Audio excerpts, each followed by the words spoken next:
Yeah, I bet a lot of you guys were expecting this to be the OG coup, but I was like, you know what? Both of these coups are actually pretty solid. One is more of a survivability tanky boy, and the other guy has a little bit of survivability, but a higher potential damage output. So I was like, you know what? Let's talk about Coup Proto, because no one actually really talks about this guy, and they never really give him the respect he deserves, probably because he needs an animation update. But after both of his buffs, he's actually looking rather solid. Now, we don't actually have his NP buff yet on the NA version of the game. That would certainly help him out a lot. But even the buff that he got to his third skill really helped him out quite a bit in helping him just be like a good DPS servant that also just happens to have a good, decent bit of survivability. So we're going to talk about him in today's video. Eventually, I'll add the original coup to the low star legends list, because while I know that everybody knows that the original coup is really good, it would just feel really weird to have this playlist and not cover him at some point. So I'm going to try to give some other guys a little bit of love and then come back and do coup, because that's just going to be me praising him for like 8 minutes or something. But yeah, if you have not already, make sure you leave a like on the video and you subscribe to the channel for daily FGO content. If you want to see me stream FGO, I do that every weekday over on my Twitch, which is linked down in the description down below, and I start at about 6 p.m. Eastern Standard Time. With all that being said, let's go ahead and start diving right into this video, starting off with Coup Proto's hits. And you guys already know the drill. This is a year one, free-to-play servant. Their hits are not very good at all. Look at that. Even the extra attack is just molding at 3 hits. To compensate, they tried to give him really high NP gain, and truthfully, if you're able to get a crit on the quick cards while you have quick buffs up, or if you're able to get an arts crit, you can refund a decent bit of your NP back. Nothing super insane, but it definitely helps. Although you're going to need somebody else to be this guy's star gen, because even though he has a decent star gen stat at 12.1%, 2 hits on 2 quick cards is just flat out not going to be enough if you're not having someone that has a 20-30 or exactly Ruler Scotty who just gen stars every single turn. Ruler Scotty actually pairs pretty well with Coup Proto as well, because he does have a double buster deck as well,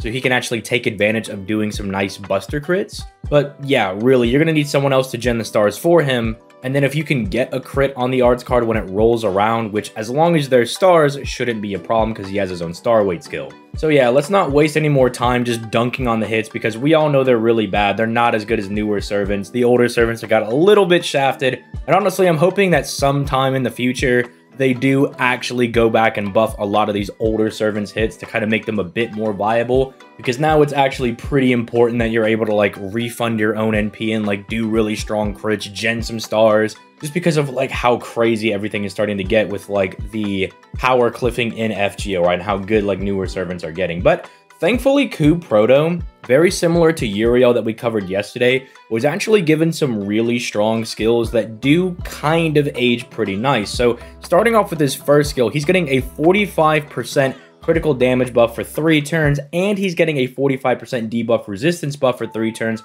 on a 5-turn cooldown. This actually pairs very nicely with one of his passives, which is a magic resistance C, giving him an additional 15% debuff resistance, basically meaning that while this skill is up, he's got 60% innate debuff resistance, or over a coin flip's chance to neg any debuff, which is really good because, again, he does want to have some survivability, as he is supposed to be the boss killing version of the original coup, but then they give the original coup the attack buff amp thing. You know, we'll talk about him again at a later date, but still, it does help him out a lot that if he's going to be in a challenge quest or something, that any stun, attack down, charm, anything like that that comes his way, he's gonna have a really solid chance of just being able to neg that outright, and he's gonna be able to clap back with some nice crits.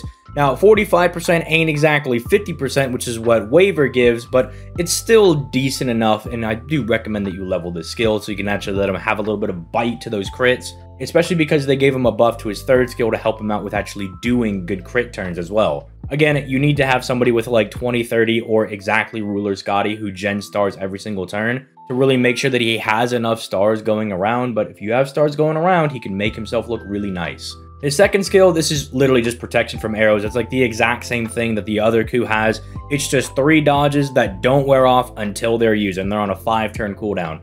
Again, one of the most broken defensive skills you can have, because it's here's 3 free hits that you can take, as long as they don't have Pierce Invincibility, Pierce Evasion, or they just don't straight up just remove all of your buffs with a debuff cleanse. you're going to be pretty well protected. And even if they do get through, he does have that 16% defensive buff, which isn't a whole lot, but I don't know, if you're going to use him with someone like Waver, or you have like a Mash on the team, someone that gives him additional defense, even if the evasion gets cracked, he'll have a little bit of defense to make him a bit more tanky, which he is going to want to have because as a 3-star, his health pool is not as large as, like, say, your 4-star servants and stuff like that. But yeah, protection from arrows, everybody knows that this skill is, like, really cracked. I don't think I really need to, like, go into any more depth. I mean, you get 3 free hits. Like, what's more to talk about? What's more to love about the skill? But finally, there's his 3rd skill. And this is actually pretty strong because it's giving him a 100% special damage mod against wild beast enemies for 3 turns, and giving him a decent star weight buff for 3 turns on a 5-turn cooldown as well. And the reason this is really good is less so for, like, the servants that are wild beasts. As you can see, there's, like, kind of a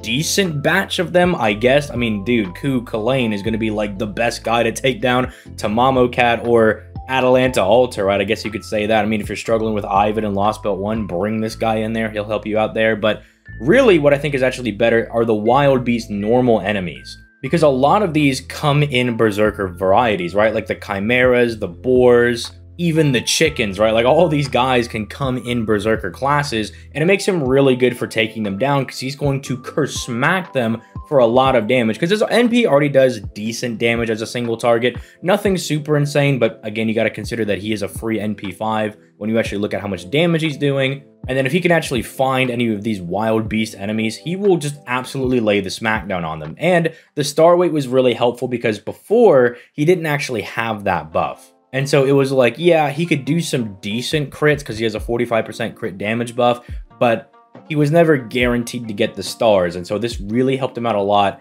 and gave him more of a game plan as like a survivability guy with like decent debuff resistance and a really good defensive skill that also had the ability to just clap back on the enemies. Now, if you're a global player, you actually don't have all of these effects on his NP. His NP is kind of vanilla right now if you look at it on the NA version of the game, but just saying, you have like this amazing NP to look forward to. They pretty much just chocked it full of like really nice effects. So for one, it gets higher damage scaling as a buffed NP, but then they also gave him a quick buff that procs first and stays for the turn. So if you have any quick cards that come after his NP, their damage and NP gain are going to be buffed as well, and he now pierces defense as well, so if there's any enemy that's stacking ridiculous amounts of defense, he just completely bypasses all of that, while also still reducing their defense by 10 to 30% for 3 turns, and of course has an insta-kill mechanic, but who cares about that? You're really not going to be seeing that on like most bosses that you're bringing him to, but it is really nice because now it gave him like a bit more consistency with the quick damage buff that he's going to be getting. It also helps his following cards. If he crits on any of those quick cards, he actually gets a little bit more NP gain back.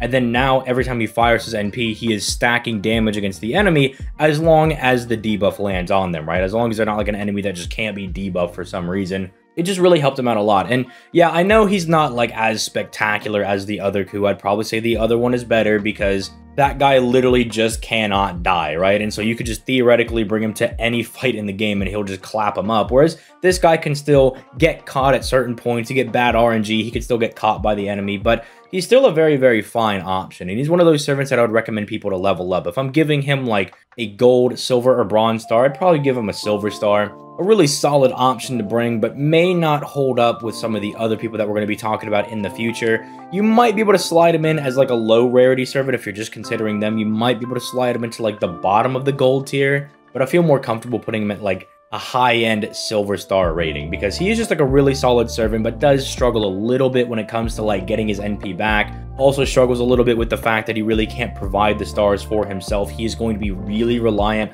on other people giving him those stars for him. But if you can set this guy up, he will look pretty nice. He'll be able to take down especially wild beast enemies. He will lay the smackdown on them. And so, you know, next time you're looking for a servant to go level up, maybe give this guy a little bit of a consideration. Although, again, I really do hope they buff his animations because I think that's the most atrocious thing about this guy. Like, oh my goodness, a 45k crit that just looked like he was just like smacking somebody with the pencil. I was like, that was the lamest thing I've seen all day. But let me know your guys' thoughts in the comments down below. What do you think about Coup Prototype? I believe this video should be going up on Monday, so Tuesday I'll be talking about a writer, and I'm pretty sure we all know who that's going to be, because, like, At least with this one, I was like, oh, I can debate them with Coup Proto instead of normal Coup, what they were expecting. But if we're kicking off this low star legend series, I think there's only one rider that I can talk about that's actually like worthy of kind of kicking off the class. But that could actually be a couple of people. I'm pretty sure everybody knows who it's gonna be, but it could, there's a couple different people it could be. But yeah, let me know your thoughts in the comments down below. Leave a like on the video, subscribe to the channel, all that good stuff. And I'm gonna go ahead and get out of here. You guys have yourselves a nice day.